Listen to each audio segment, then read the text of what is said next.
Shalom, Hawewane, Raismawane. Ya, kembali bertemu dalam renungan pagi pulang ke rumah tanggal 2 Jumat tanggal 2 Oktober 2020. Ya, kita masuk pada hari yang kedua di mana renungan kita di sepanjang bulan Oktober ini membahas tentang Yesus, imam besar kita di dalam kerajaan surga. Pada pagi hari ini judul kita adalah pengertian yang benar tentang bait suci surgawi.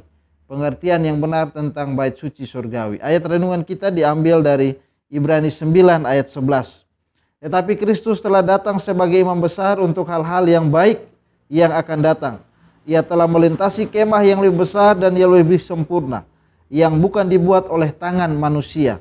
Artinya, ia tidak termasuk ciptaan ini. Ya. Mari bersaksi halaman 246, sangat baik kutipan ini. Pengertian yang benar tentang pelayanan dalam bait suci surgawi adalah dasar iman kita.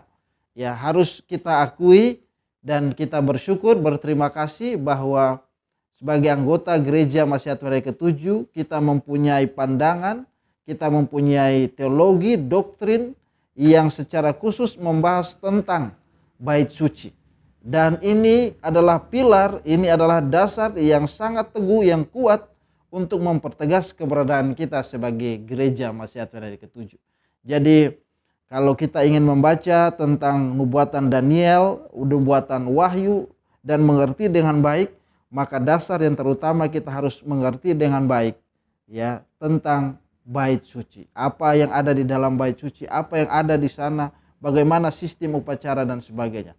Dan Nyonya White memberikan keterangan kepada kita sangat baik pagi hari ini. Ya, bagaimana kita harus memiliki pengertian yang benar tentang bait suci surgawi.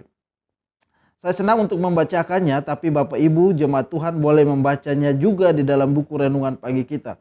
Bagaimana kutipan-kutipan Nyonya White atau tulisan Nyonya White memberikan keterangan yang sangat baik. Saya memberikan contoh kepada kita. Ya, kedua bilik yang suci itu adalah lambang apa yang di surga. Kristus imam besar kita adalah yang melayani ibadah di tempat kudus itu, yaitu di dalam kemah sejati yang didirikan oleh Tuhan dan bukan oleh manusia. Ya.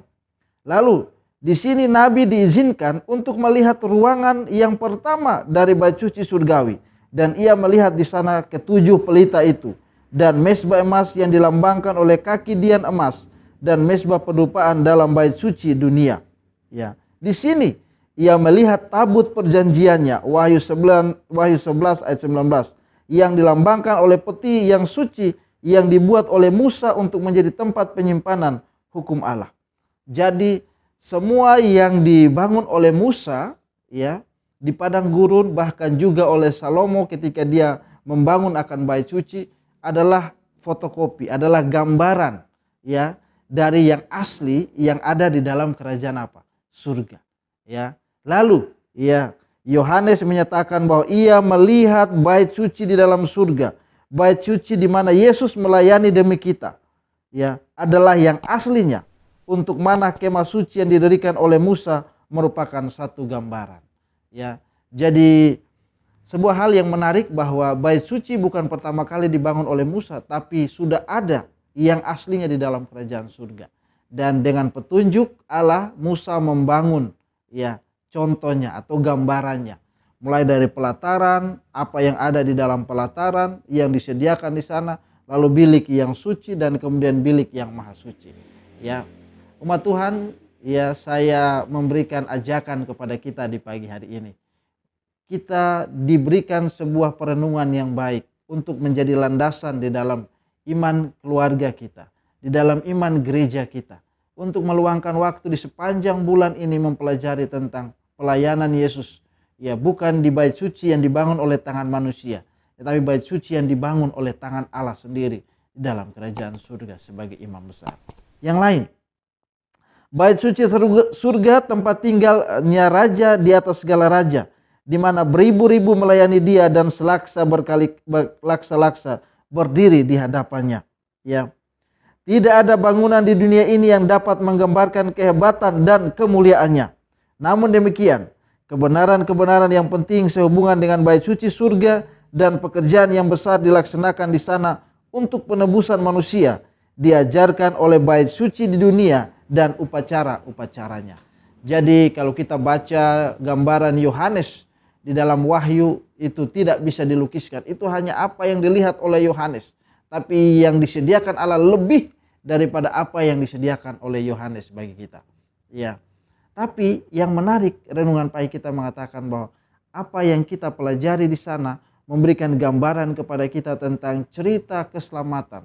Cerita tentang bagaimana Allah mau agar umat-umat Tuhan yang jatuh ke dalam dosa menerima kebenaran firman Tuhan dan pulang ke dalam kerajaan surga. Dan semua gambaran kisah keselamatan ini digambarkan di dalam apa? Bait suci. Ya, kutipan yang terakhir mengatakan demikian. Setelah kenaikannya, juru selamat kita memulai pekerjaannya sebagai imam besar kita. Paulus berkata dalam Ibrani 9 ayat 24, sebab Kristus bukan masuk ke dalam tempat kudus buatan tangan manusia, yang hanya merupakan gambaran saja dari yang sebenarnya, tetapi ke dalam surga sendiri untuk menghadap hadirat Allah, guna kepentingan kita. Jadi Yesus Kristus ya pada saat sekarang ini melayani di bait suci surga sebagai imam besar kita, di mana mungkin mengingatkan kita dan pastinya akan dibahas pada hari-hari ke depan bahwa pekerjaan imam besar ini dilakukan sekali dalam setahun dalam sebuah perayaan yang disebut hari apa? Glafirat, di mana dia membawa ya doa-doa persembahan ya hal-hal yang menjadi pergumulan umat Tuhan atau bangsa Israel melewati bilik yang suci masuk ke dalam bilik yang apa? Maha suci. Inilah yang sedang Yesus lakukan karena dia adalah imam besar kita. Ya. Dan pada pagi hari ini, di hari Jumat, hari persiapan kita menjelang hari Sabat yang suci, umat Tuhan diingatkan bahwa ini memiliki pengertian yang benar tentang bait suci surgawi, bahwa sementara kita di dalam pergumulan kita di atas dunia ini, sementara kita bergumul dengan kehidupan kita sehari-hari, ya, situasi yang terjadi dengan dunia, negara kita, kota kita terkait dengan pandemi yang terjadi, ada seorang imam besar yang mendengar keluh kesah kita. Ada Yesus Kristus yang berdiri mengendarai kita, mendengar akan semua doa-doa kita, dan masih terus bekerja bagi keselamatan kita. Inilah imam besar kita. Sehingga ketika kita memiliki pengertian yang baik tentang bait suci surga, pelayanan Yesus Kristus, maka kita dikuatkan pada hari ini bahwa ada Allah, ada Yesus, imam besar kita, yang berdiri mendengar doa-doa kita, yang mau mengulurkan tangannya untuk menolong kita di dalam keluarga-keluarga kita, sehingga kita boleh ya dikuatkan, boleh mempersiapkan hati dan pikiran kita, bukan saja menyambut hari Sabat, tetapi untuk menyambut kedatangan Yesus yang kedua kali.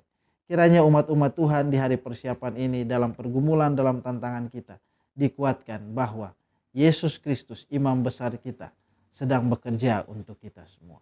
Mari kita tundukkan kepala kita dan kita berdoa.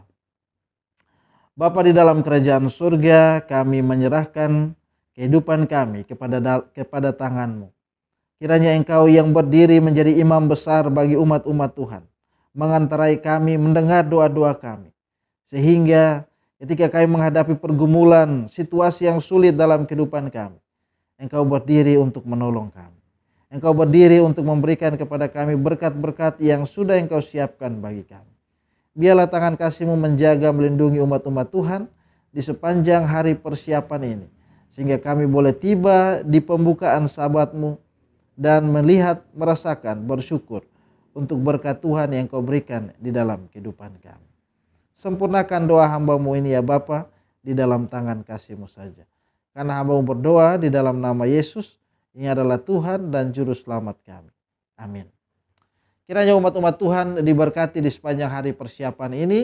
Hawewane Raismawane. Selamat pagi, Tuhan Yesus memberkati kita semua. Amin.